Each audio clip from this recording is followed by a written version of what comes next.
Bizim evdə Tutun üzərinə heç vaxt səs yüksəlməyib. Artıq 3 yaş 10-cu ayını yaşayır.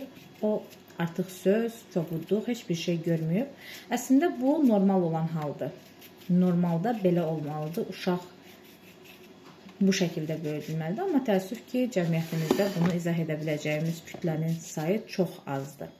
Məsələ o deyil. Məsələ orasındadır ki, o daha doğrusu başqa bir müzakirə mövzusudur. Nə qədər də müzakirə eləsək, başa salmaq mümkün deyil insanlara.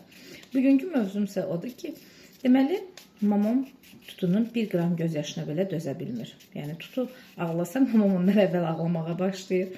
Biraz əvvəl zəng eləmişəm, deyirəm ki, bəs belə bir şey oldu, Tutu ağladı. Bir də görürəm ki, başladı ağlamağa gedir. Deyirəm, ay mama, bəs Tutu indi bir qurtum ağlayanda, gözündən bir yaş töküləndə sən ondan əvvəl can atırsan ki, onu sakitləşdirəsən də, məndən əvvəl şey edirsən. Yaxşı, necə olur ki, vaxtında bizim başımıza itin oyun açırdın da, niyə Tutuya bu qədər həssassan və biz sənin uşaqların deyildik? Burada 2 faktor özünü göstərir artıq. Birincisi, kasıbçılıq, imkansızlıq. İmkansızlıq olan ailədə təəssüf ki, insanlar gərgin, aqressiv olurlar.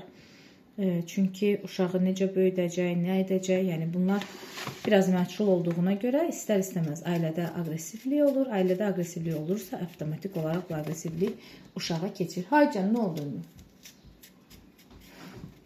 İkinci məsələ isə orasındadır ki, erkən yaşda evlilik, erkən yaşda valideyn olmaq. Evliliyin yaşı 25-dən aşağı olmalı deyil. Şəxsi düşüncəmdir bu. Evlənən bir insanın minimum 25 yaşı olmalıdır. Həyat anlayışı olmalıdır. Uşağa səbr edəcək potensialı olmalıdır. Məsələn, Tutu doğulanda mənim də atasının da 29 yaşımız var idi. Və biz uşağın artıq nə demək olduğunun fərqindəydik. Ona necə davranmaq lazımdır, onu necə böyütmək lazımdır, onun fərqindəydik.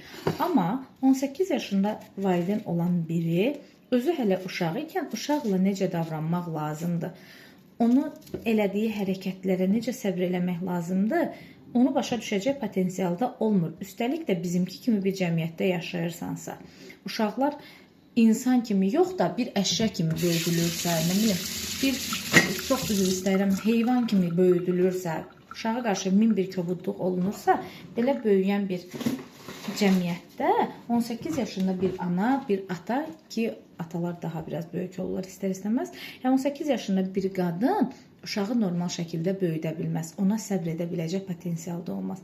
O səbəbdən də çalışın, evlənəcəksinizsə, heç olmasa 25 yaşınız olsun. Valideyn olacaqsınızsa, ən azından 26-27 yaşınız olsun ki, həm maddi cəhətdən, həm də mənəvi cəhətdən uşağınızı təmin edə biləsiniz. Bütün uşaqlarımız sağlam böyüsünlər, xoşbəxt böyüsünlər. Hamısına yaxşı baxın, çünki onlar bizim gələcəyimizdir.